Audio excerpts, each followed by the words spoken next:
Hey everybody, welcome to Obscurities and Miniatures, and it is that time once more for some weekly painting progress. And behold, that's what we painted this week. The signpost from WizKids Deep Cuts line. And you can see my horrible scribbles with a crappy brush, but from a distance it looks serviceable, right? And it's not like I really spent much time actually painting it. I just splattered some contrast on it and called it a day. I mean, it's a signpost. It doesn't need a whole lot of work. Speaking of things that didn't need a whole lot of work, but probably should have had a little bit more time spent on them, are these two fine gentlemen. These guys, I want to say, were part of Old School Miniatures Robots of the Future, and they are just ridiculously cheesy and awesome at the same time. I don't know, there's a certain funk to them. And I decided I was going to paint them just with contrast, just to see how it turned out, and it turned out okay. I mean, obviously the metallics are going to be a totally different. I think they were a Vallejo air color, I think, that just went on really nice and smooth. But if anything, I kind of regret not going back and going overboard with like checkerboard patterns and going all into town like that.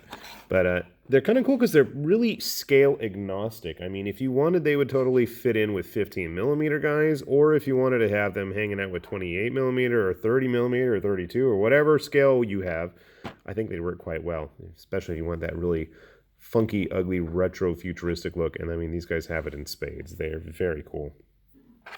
All right, not as cool, but still in need of some paint, are more of the Street Masters henchmen. I want to say this was Boris, or it might be the Mr. T knockoff, and I just painted them all the same except for one guy who ended up with brown pants because he was handy and the rest were not. So they're all done.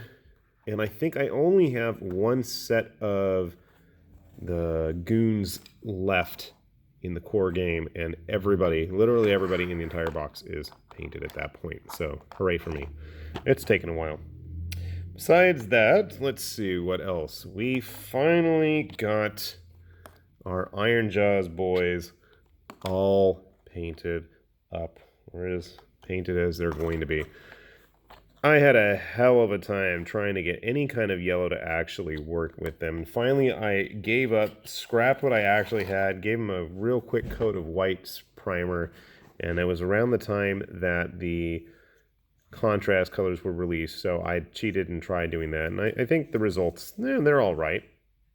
They work, but they're painted, and that's the important thing, because these guys were one of my last sets I was going to work on before I finally drag my teen into playing. I like this dude. It came out decent.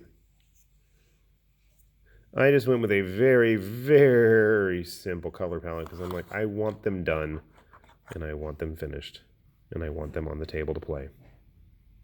But overall, I think they came out okay. I did a lot of washes on them. I'm not happy with his mouth. Or skin tone. If you guys have any interesting skin tone recommendations for doing orcs, I would love to hear what it is, especially if it's a one-stop color, because I'm never happy with whatever color I end up using as a base coat, and I don't know, I keep trying new ones, and none of my orcs match, but maybe that's the way it should be. All right, up next, we have 2/3 of our Zephyri starter for Arena Rex. Sven and, oh gosh, I forgot her name already. I don't like how much of the shading pooled right there on her axe. That's going to need to be fixed, but she came out all right otherwise. And definitely putting some sand on the base helped stabilize both of them. But I'm quite pleased with Sven, and I do like the fact that his sphere is actually still attached to him. And I've had a lot of fun just giving some really deep shading to him. I think it actually kind of helped.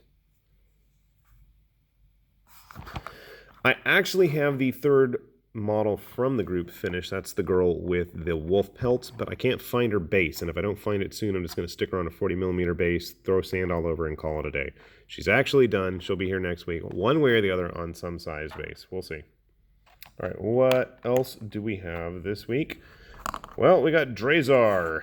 We got him done. He's been sitting in front of me for a while, and I don't know what I couldn't figure out what to do with him. So finally I just said screw it, and I started throwing paint at him, and lo and behold, it works. Yeah, he could use a lot more highlights and edging, but, you know, there is some going on there. You can see little splashes of blue here and there.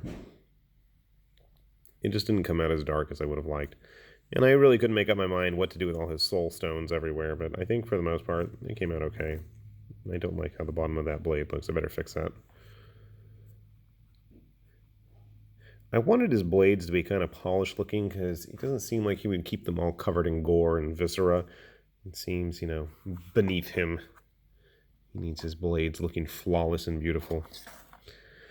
And in other GW figures, we've got our Iron Hands? Yeah, it's Iron Hands guy. With the Gorgon's Wrath! That's all I remember.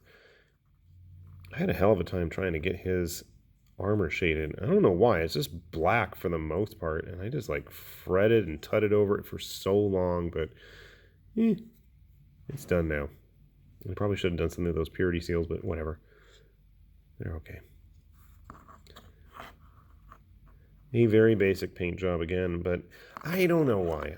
There's something about these marine hero models that I really enjoy. And I don't really care for Space Marines, but I do like having them all because now he has a friend here as well, Mr. Tor Garradon, whose name I remember in his fantabulous yellow armor. And I really like this model, and I don't know why.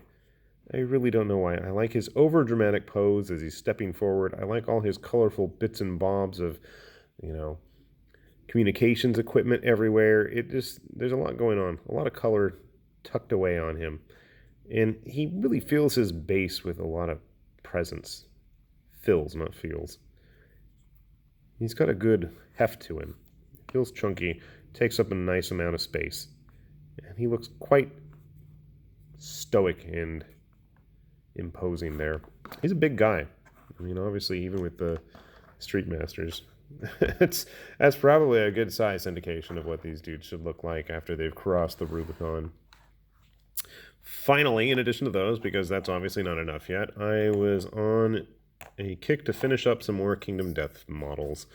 I got Holiday, Halloween, Alistair all finished, and I don't know why, but he looks like an evil, refined Colonel KFC now, despite having his little minions hanging around him. I was thinking I should have done him up in like a crimson red suit with like a white shirt and black tie. That would have been interesting, but I didn't. It went with a boring gray suit. He's a refined businessman now or something. My other thought was making him look like Dracula from Symphony of the Night, but the colors really didn't lend themselves to anything exciting, so here he is in his somewhat drab boringness. But he's finished. Besides him, we have the Ringtail Vixen? Survivor? I'm not sure. She came out okay. I'm happy she's painted. I'll say that much, but I don't know. I could have done better, and the problem is I've seen so many nice ones on Facebook and Instagram and all over the internet that I just kind of had to shut it off and just do whatever felt good to me. And she's painted, so thumbs up for that. And finally, we have the 10th anniversary white speaker. And she is a big, thick lady. I mean, she's really big. She is hefty. You can see here, I mean, she's going to give Tor Garradon a run for the money. I like her proportions, though. She's got a bit of a belly. She's not all lithe and skinny and, you know, she may be well endowed, but, you know, the whole body frame seems to fit her, even though her choice of clothing is a bit ridiculous. But I'm happy she's done. Now, if I'd only grabbed my other one, I don't know if I brought out the other white speakers when I was doing the last video, but overall, a pretty nice haul, especially considering I really didn't get a whole lot done from the week of Thanksgiving on. It's been a very busy week, and that time of year always is, especially with grades being due at work for students and just having family and recovering from sicknesses and all the other things that everyday daily life seemed to entail. But a nice little haul of somewhat large models. And I'm happy they're finished, don't get me wrong. Hopefully, they are the first of many as we wind towards the end of 2019. So hopefully you will join me as I descend into the madness of trying to get as many models finished before New Year's hits. With that said, this is High Lord Tamberlane with Obscurities and Miniatures, saying thanks for watching. We'll see you later. Bye-bye.